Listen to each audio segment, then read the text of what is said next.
Welcome back.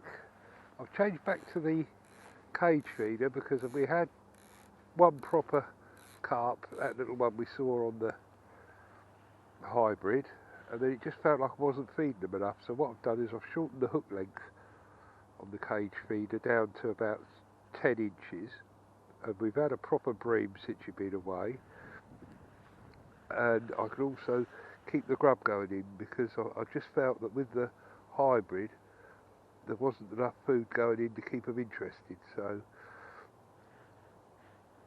still getting bites pretty much every chuck, a little bit better bites now though.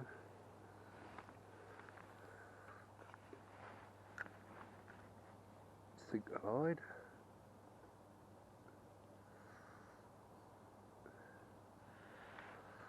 So we'll see if this works better than the hybrid, simply because I can put out a bit more grub and regulate what's going out there. Don't forget to subscribe if you like these videos, and always leave a comment if you need to ask me anything. Quite happy to answer them. A little bite there straight away, a little dig. Had a little roach as well, so there are some small fish out there.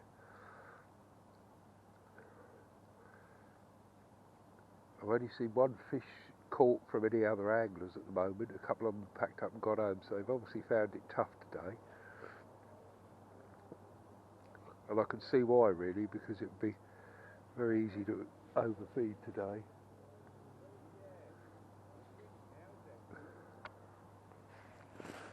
Another little dig on the feeder then. That looked very much like a roach. So the bream was about £2, the usual sort of size, but it was a proper bite. Just tip just went like that and kept going, which is what you want.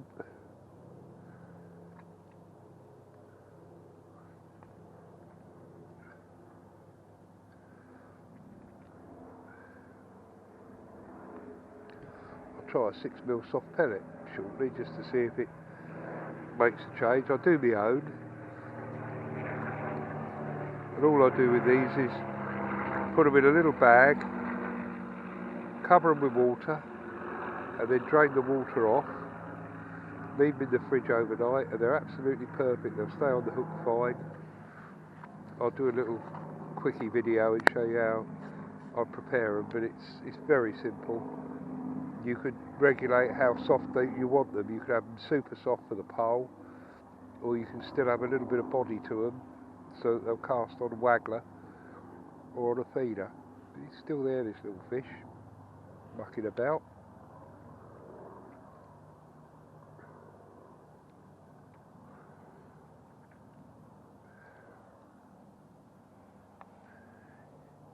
You do tend to get quite a few little digs and that on the worm, obviously. Everything likes it.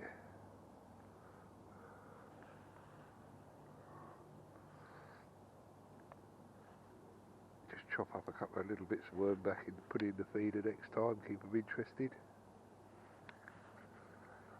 As I say, we'll go out on a 6mm pellet, see what happens with that. Corn was very slow. Worm and corn got a few bites. Worm on its own, certainly best so far.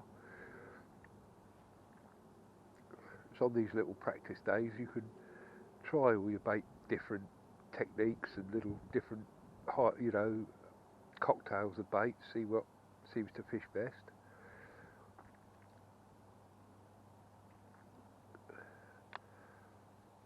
Then you can just put that away in your memory banks until you go next time. And if you're finding the going tough, give it a go. So we've had a little fish worrying that for ages now.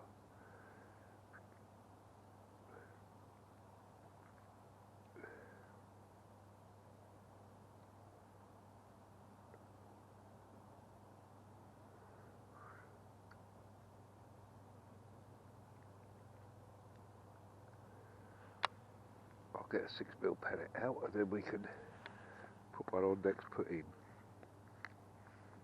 The darker the pellet, as you can see in there, they're different colours. The darker the pellet will be a little bit tougher. So what I'll do is I'll select a reasonably dark one. I'll take 2 out because knowing me I'll probably drop one putting it on.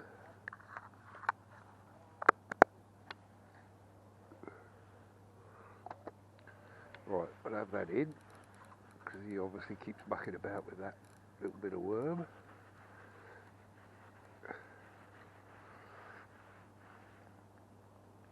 Take the bit of worm off. Don't need to chuck it in, just put it in with your ground bait. That's what I'll do.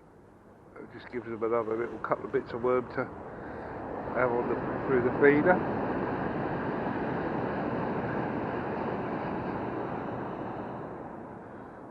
Slip the pellet on, like so. Fill the feeder up. I've got a couple of little bits of corn in there and those bits of worm we've just taken off, just to keep them interested. I'm clipped up, as I say, I'm only casting 15, well 20 metres tops I would think, but it just keeps it nice and tight and accurate. Sink the feeder, sink the line.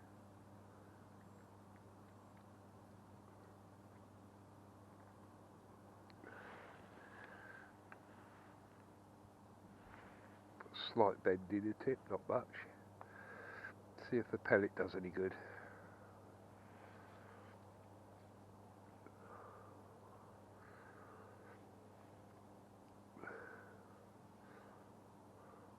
They get fed a lot of pellet up here, so they're used to it.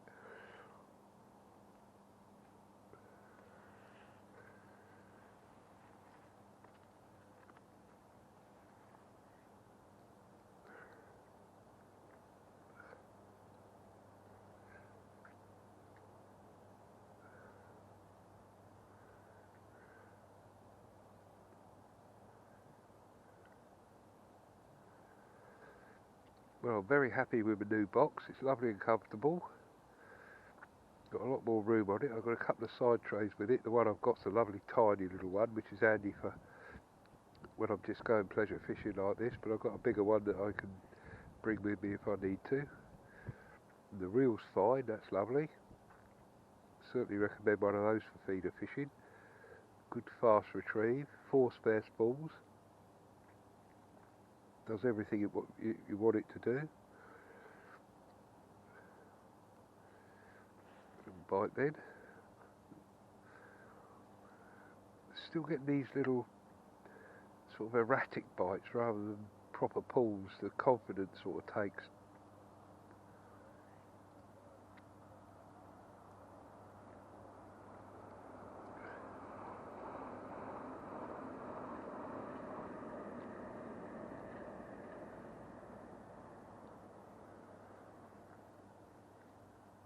Still there.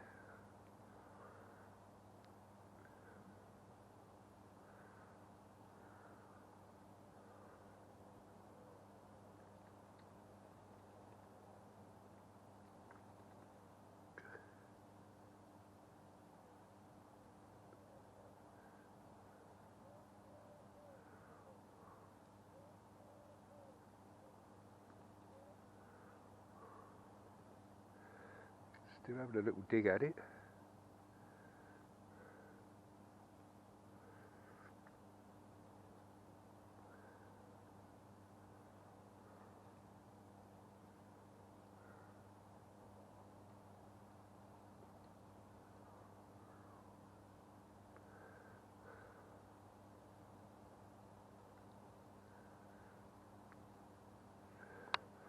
What we'll try next cast is worm and pellet. See what that does. Put worm on first.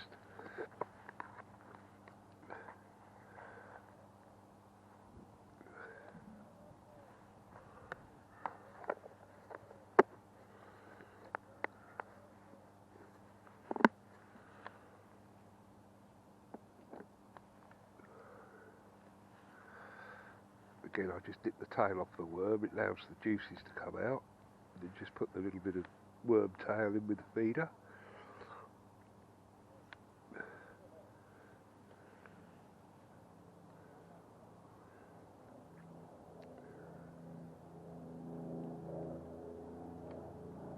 Spitfire coming back again.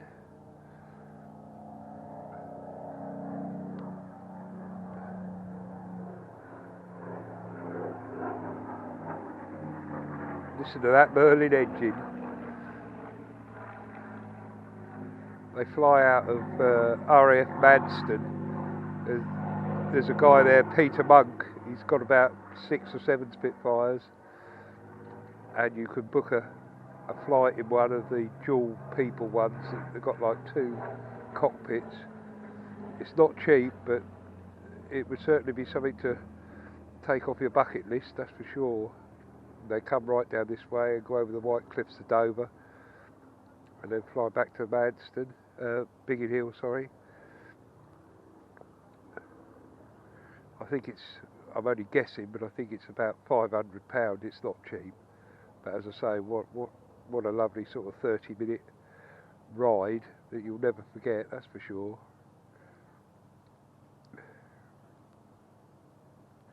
Right, let's have this in and try a pellet and worm. I definitely seem to like that bit of worm today. Yeah, he'd happy worm. Happy pellet, sorry. So this time we'll put the worm on first.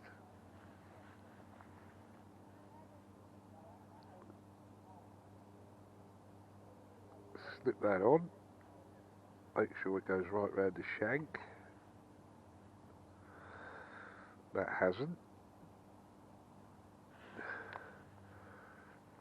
Then pop the pellet on. There's a bit of added security.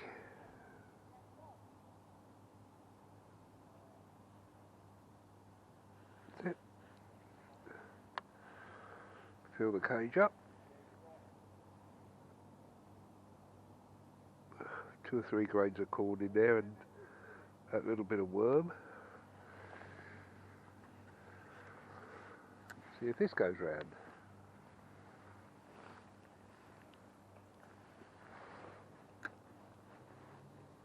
Sink the line.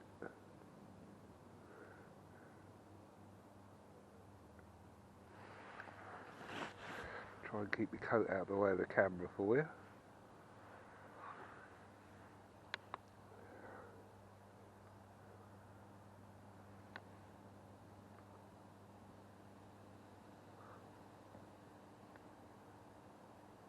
Fish there straight away.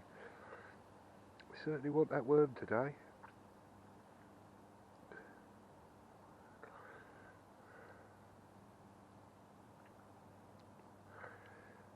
You can probably see on the camera all this blooming pollen still coming off the trees onto the water.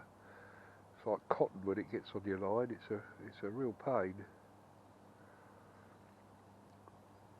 When I get home I always wash my reels in cold water, and it gives me a chance to pick off any of these bits of pollen that have stayed on there, because if you let it dry on the reel line, then it is a real problem. It's like trying to pick off bits of, well, concrete.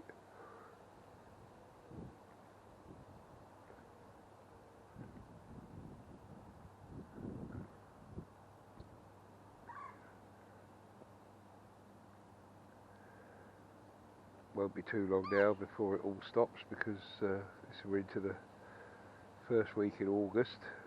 Once we're through August and September, that's it. The leaves will be starting to shed.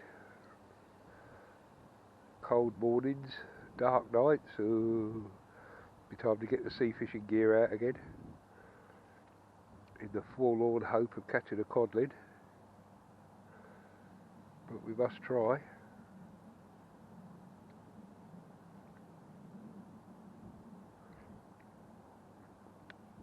Wasp, get away, I had it up at you the other day.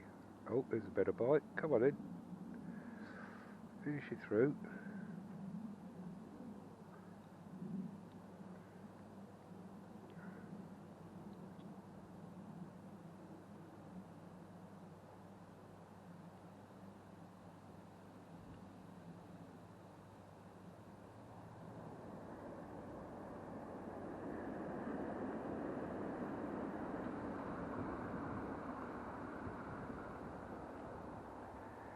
Yeah, this has been one of those tricky sessions.